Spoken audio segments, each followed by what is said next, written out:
एक नए कोर्स के साथ आपके सामने हाजिर हैं। इस कोर्स में हमने प्रोडक्ट कॉस्ट बाय पीरियड के सिनेरियो को कवर करा है। और प्रोडक्ट कॉस्ट बाय पीरियड में हमने तीन प्रोसेसेस को एग्जीक्यूट करा है, जिसमें process one, without reporting point. Without reporting point को अगर मैं एक्सप्लेन करूं थोड़ा सा, तो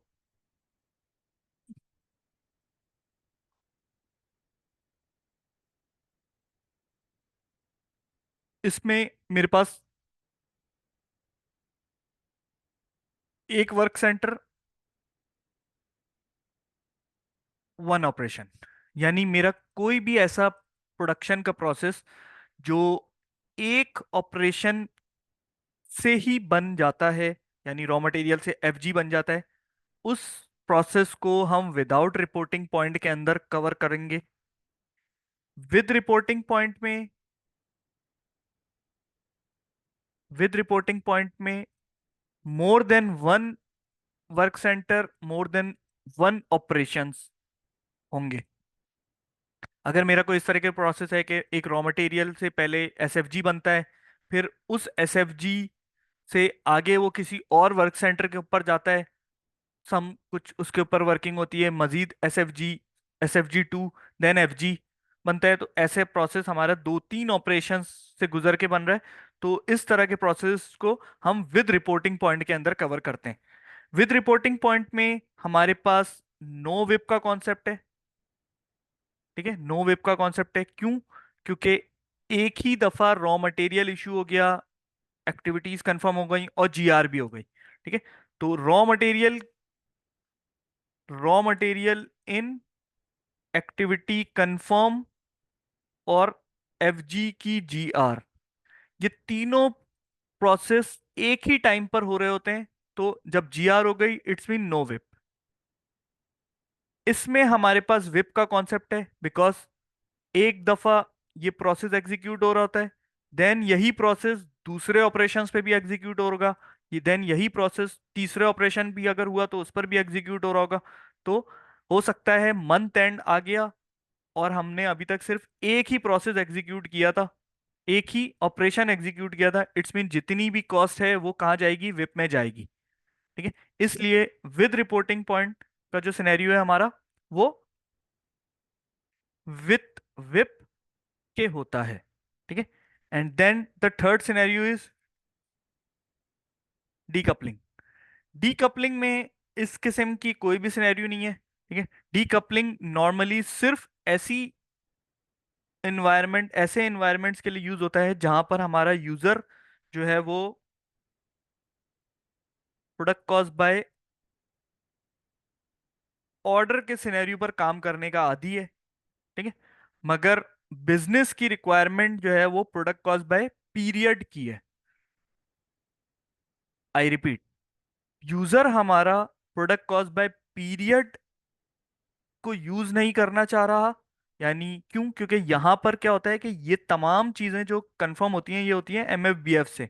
एमएफबीएफ यानी एक टी कोड एग्जीक्यूट होता है जिसके अगेंस्ट पे रॉ मटेरियल, एक्टिविटी कंफर्मेशन और जीआर तीनों काम हो जाते हैं। ठीक है, तो यूजर ये चीज नहीं करना चाह रहा। मगर बिजनेस का सिनेरियो ऐसा है कि प्रोडक्ट कॉस्ट बाय पीरियड ही चलाना है हमने। तो हम यूजर को सिर्फ समझें कि फ्रंट एंड दे देते हैं जो प्रोडक्ट कॉस्ट बाय ऑर्डर का होता है, मगर बैक एंड पर हमारे पास प्रोडक्ट कॉस्ट बाय पीरियड ही एग्जीक्यूट हो रहा होता है। प्रोडक्ट कॉस्ट बाय ऑर्डर में हम उसको एक नया ऑर्डर टाइप बनाते हैं और उस ऑर्डर टाइप को हम बैक एंड से प्रोडक्ट कॉस्ट बाय पीरियड में अटैच कर देते हैं। यानी प्रोडक्ट कॉस्ट बाय पीरियड मतलब ऑर्डर जब भी बनता है तो क्या होता है, प्रोडक्ट कॉस्ट कलेक्टर से अटैच हुआ होता है। हमारी जितनी भी रॉ मटेरियल की कंजम्पशन, एक्टिविटीज की कंफर्मेशन, एफजी की जीआर वगैरह सब कुछ ऑर्डर की बेसिस पर हो रही होती है। मगर ये ऑर्डर हमारा स्टैटिस्टिकल होता है, स्टैटिस्टिकल कॉस्ट ऑब्जेक्ट होता है। और जो मेन कॉस्ट ऑब्जेक्ट होता है वो हमारा प्रोडक्ट कॉस्ट कलेक्टर ही रहता है। तो पूरे मंथ की जो भी, ड्यूरिंग द मंथ जितनी भी ट्रांजेक्शन होती है वो हमारी ऑर्डर बेस होती हैं, मगर मंथ एंड की जितनी भी ट्रांजैक्शन होती हैं, मंथ एंड की जितनी भी ट्रांजैक्शन होती हैं वो प्रोडक्ट कॉस्ट कलेक्टर बेस होती हैं। ठीक है, क्योंकि हमारा एक्चुअल जो कॉस्ट ऑब्जेक्ट है वो प्रोडक्ट कॉस्ट कलेक्टर ही होता है। ओके, ये तो था बेसिक इंट्रोडक्शन रिलेटेड टू हमारे कोर्स के। इस कोर्स में हम जो है वो एक रॉ मटेरियल क्रिएट करेंगे, वही रॉ मटेरियल हम तीनों सिनेरियोज के अंदर यूज कर रहे होंगे, नंबर वन। नंबर टू, हर सिनेरियो के लिए एक अलग एफजी क्रिएट कर रहे होंगे, उसका अलग BOM routing production version create कर रहे होंगे। देन फर्स्ट सिनेरियो में हमने सिर्फ रॉ मटेरियल को इन करा है 561 की मूवमेंट टाइप के थ्रू, ठीक है, इनिशियल स्टॉक के अगेंस्ट। देन फिर मैं अपना कॉस्ट एस्टिमेट एग्जीक्यूट कर रहा हूँ। ये कॉस्ट एस्टिमेट जो है वो मटेरियल के कॉस्ट एस्टिमेट होगा, यानी हम अपने एफजी का कॉस्ट एस्टिमेट एग्जीक्यूट कर रहे होंगे इस लेवल पे। देन फिर प्रोडक्ट कॉस्ट कलेक्टर क्रिएट करूंगा। प्रोडक्ट कॉस्ट कलेक्टर के भी बैक एंड पर एक ऑर्डर अटैच होता है, ठीक है, मगर वो ऑर्डर का नंबर सिर्फ प्रोडक्ट कॉस्ट कलेक्टर को रिप्रेजेंट कर रहा होता है, उसका प्रोडक्शन ऑर्डर वाले ऑर्डर से कोई ताल्लुक नहीं होता। ठीक।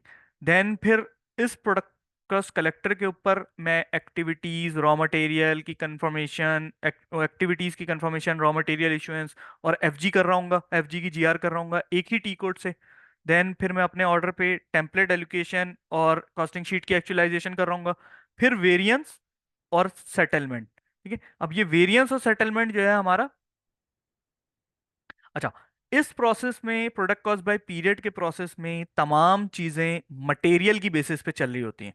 ठीक है, यानी हमारा कॉस्ट एस्टिमेट तो हमारे हर सिनेरियो में मटेरियल की बेस पे चल रहा होता है, प्रोडक्ट कॉस्ट बाय ऑर्डर के सिनेरियो में भी मटेरियल की ही बेस पे कॉस्ट एस्टिमेट एग्जीक्यूट होता है।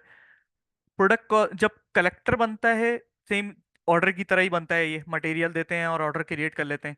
बाकी जो ये कंफर्मेशन वगैरह जो हमारी इस सिनेरियो में प्रोडक्ट कॉस्ट बाय पीरियड के सिनेरियो में मटेरियल के नंबर से हो रही होती है, वरना प्रोडक्ट कॉस्ट बाय ऑर्डर में ऑर्डर के नंबर से हो रही होती है। इसी तरह template education, costing sheet, variance कल और सेटलमेंट जो है वो प्रोडक्ट कॉस्ट बाय पीरियड में मटेरियल से होता है, और product by cost by order में ऑर्डर के नंबर से हो रहा होता है।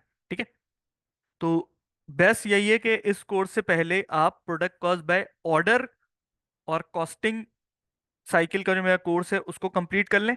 देन फिर ये कोर्स कर रहे हैं तो आपको ज़्यादा अच्छी अंडरस्टैंडिंग होगी, एटलीस्ट आपको प्रोडक्ट कॉस्ट बाय ऑर्डर का तमाम चीज़ें क्लियर हो और बेसिक कॉस्टिंग आपकी क्लियर हो। ठीक है, क्योंकि यहाँ पे बेसिक कॉस्टिंग को इतना ज़्यादा, बेसिक कॉस्टिंग एसएपी के हवाले से उन चीज़ों को इतना ज़्यादा डिस्कस नहीं किया गया है इस कोर्स के अंदर। ओके, देन मैं आ जाता हूँ अपना प्रोडक्ट कॉस्ट बाय पीरियड में सेकंड सिनेरियो, प्रोसेस टू के ऊपर, जिसमें हमने विद रिपोर्टिंग पॉइंट के ऊपर बात करी है।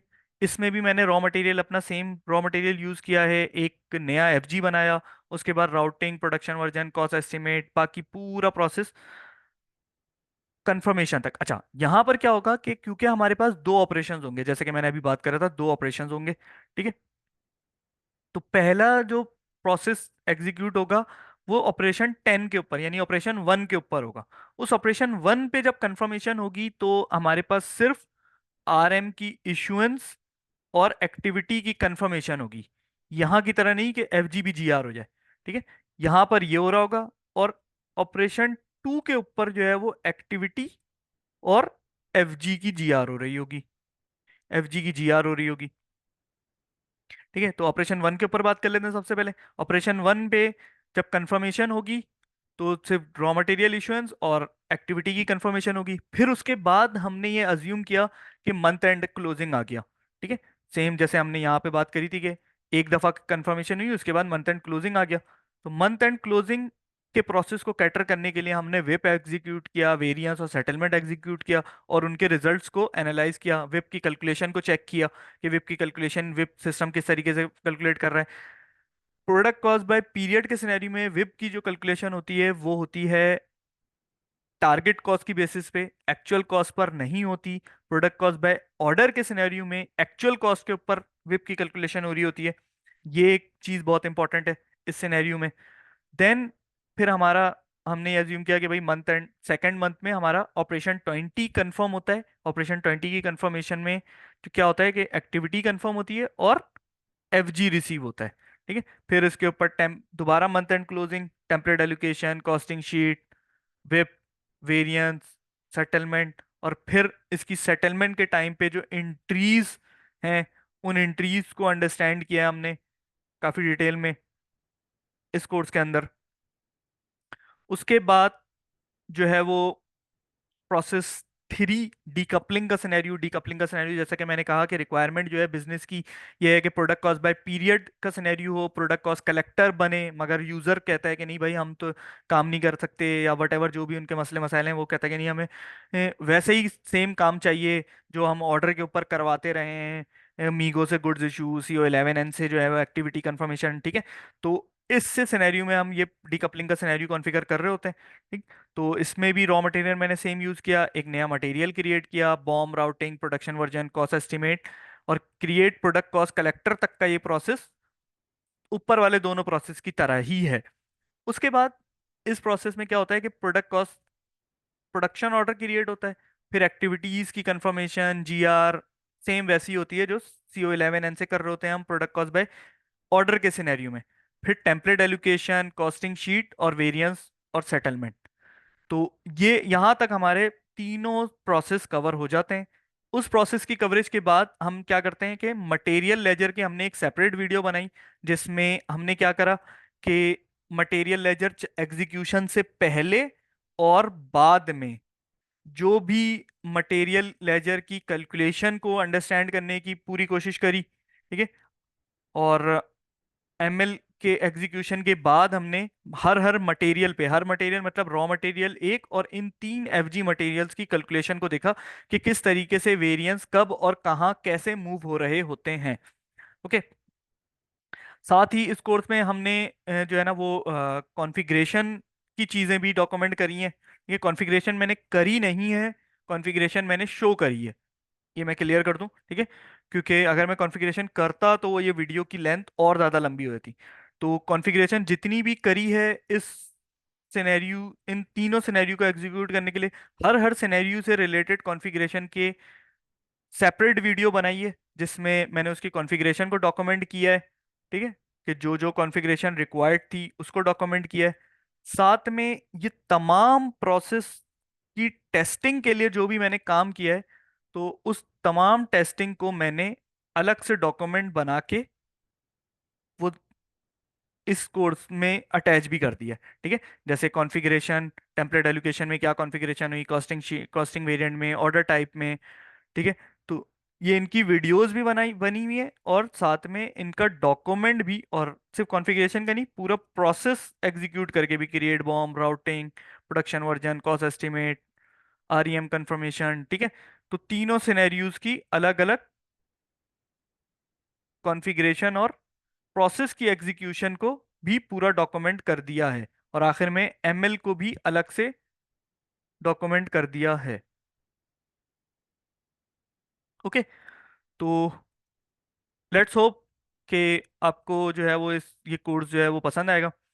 कोर्स इनरोल करवा के देखने के बाद लाजमी इसके ऊपर कमेंट्स करें और बताएं कि ये मतलब क्या अंडरस्टैंडिंग हुई, अगर कोई कमी है तो उस कमी को हाईलाइट करें ताकि नेक्स्ट कोर्सेज के अंदर जो है वो मैं कोशिश करूं कि उन चीज़ों को मैं ओवरकम करूं। Thank you.